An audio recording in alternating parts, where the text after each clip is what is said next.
La baie de l'Aiguillon, située sur le littoral atlantique entre la Vendée et la Charente-Maritime, est aussi connue pour sa commune de Charon. Dotée d'un climat favorable, Charon, dans l'arrondissement de La Rochelle, est un port de pêche côtier renommé pour sa production de moules de bouchot.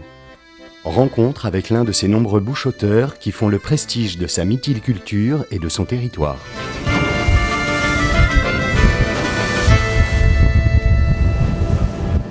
« 4 heures du matin.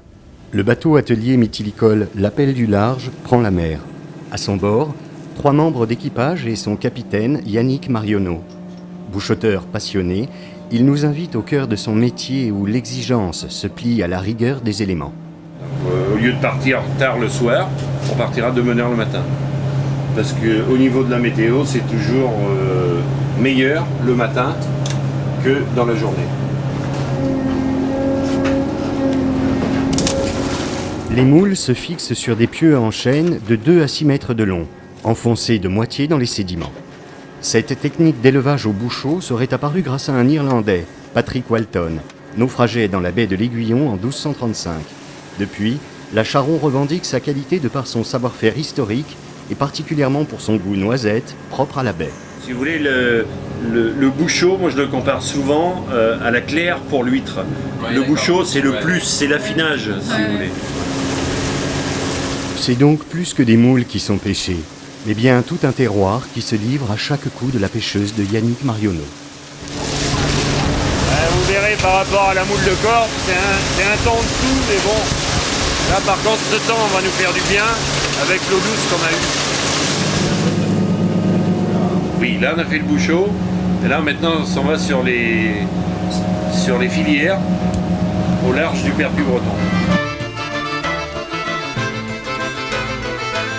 Les filières, une technique mise au point par Yannick Marionneau et Bernard Bouillet en 1987 qui permet un élevage en eau profonde. On avait vu en Espagne aussi avec Bernard qu'ils cultivaient sur des cordes. On s'est dit on va essayer les cordes. Mais alors quel genre de cordes? On a ramassé tous les bouts de cordage qui traînaient des paquebots, des gros cordages de 100, du 30, du 40, du 25, tout. Et on a essayé. Donc là, vous voyez, on arrive sur les filières. Et on a remis 2 ou 3 filières en état. Et là, ça a tenu.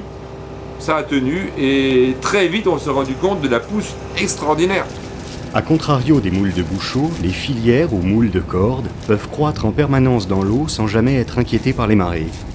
Après de multiples essais infructueux, c'est en 1990 que cette technique fut présentée à la profession. Une profession toujours aussi soucieuse de la qualité de ses produits, tant sur le plan gustatif que sanitaire. La technique, maintenant, avec les bateaux et les structures qu'on a, nous permettent à la limite, les magasins de proximité, on les a pêchés le matin de bonne heure, en début d'après-midi, ils peuvent les acheter, le soir, ils peuvent les manger. On peut pas faire beaucoup mieux. Hein. Ouais, normalement, je devrais avoir 3 tonnes de sang. Un contrôle permanent est effectué par l'Ifremer pour la qualité de l'eau. Et les mytiliculteurs prennent aussi leurs responsabilités par des analyses hebdomadaires. Tout cela pour préserver à la fois le terroir et la qualité exceptionnelle de ces moules revendiquées par Yannick Marionneau. On dit que les moules de bouchot de la baie de l'Aiguillon, la Charon, sont délicieuses toute l'année et succulentes l'été. Voilà, c'est un très bon produit. Un produit du terroir qui se gagne grâce à la passion et les efforts de ces mytiliculteurs, soucieux de préserver tout un écosystème afin de servir à la fois l'homme et la nature.